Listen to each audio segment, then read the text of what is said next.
તો જૂનાગઢમાં મહાશિવરાત્રિના શાહી સ્નાન દરમિયાન મુરગીકુંડમાં કીર્તિ પટેલે ડૂબકી મારવાનો મામલો વિવાદમાં આવ્યો છે. જોઈશું. જય ભવનાથ, હર હર મહાદેવ. જૂનાગઢમાં જ્યારે મિની કુંભ યોજાયું અને મિની કુંભની અંદર ખૂબ સારું મેળાના આયોજન થયું અને મેળામાં જ્યારે રવેડી નીકળી હતી, રવેડીને વચ્ચે ઘણા બધા એવા લોકોએ સાધુને ભેષમાં સાધુના કપડાં પહેરીને રવેડીની સાથે સામેલ થયા છે.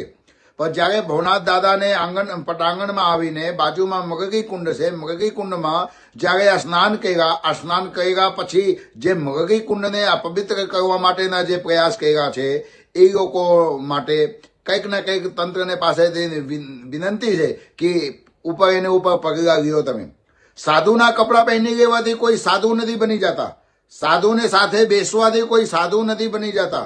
સાધુના કપડાં પહેરીને સાધુને ભેષમાં આવીને તમે બદનામ કરી રહ્યા છો અમુક જે ભજનાનંદી સાધુઓ છે એને. એટલે હું તંત્રને વિનંતી કરું છું કે આવા લોકોને તમે પકડીને એમને ઉપર કંઈક ને કંઈક જે જોગવાઈ હોય સજાની સજા આપો.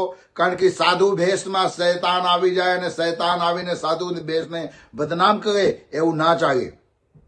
જે મેગા અધિકારી છે સાહેબશ્રીને હું ખૂબ ખૂબ સાધુવાદ આપીશ. કારણ કે સાહેબશ્રીએ સામે જ ઉભા રહ્યા હતા અને જે કોઈ સાહેબને નજરમાં પડ્યા છે સાહેબ એમને તંત્રને સાથે રાખીને એમને પકડીને બહાર કાઢવાનું કામ કર્યા છે.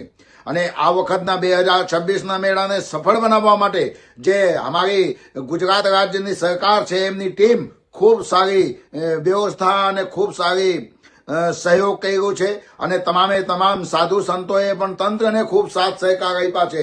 પણ અમુક લોકોને લીધે આજે મેળામાં બદનામી થઈ ગઈ છે ને, એમને તંત્રને હું હાથ જોડીને પ્રાર્થના કરું છું કે હવે એ લોકોને તમે પકડો અને પકડીને એ લોકોને જે યોગ્ય સજા હોય એ યોગ્ય સજા આપો. કારણ કે મેળાને બદનામ કરવા માટેના આ જે ષડયંત્ર છે, મેળાને બદનામ કરવા માટેના જે આ કોશિશ કર્યા છે એ લોકોને સજા મળવી જ જોઈએ. આ જે પવિત્ર મગગી કુંડ છે, પવિત્ર મગગી કુંડની અંદર અમુક લોકોએ જે સાંસારિક જીવન ભોગવે છે અને આવીને મગગી કુંડમાં સાધુ સંતોને સાથે રહીને સ્નાન કરે છે, આ ચલાવી લેવામાં નહીં આવે.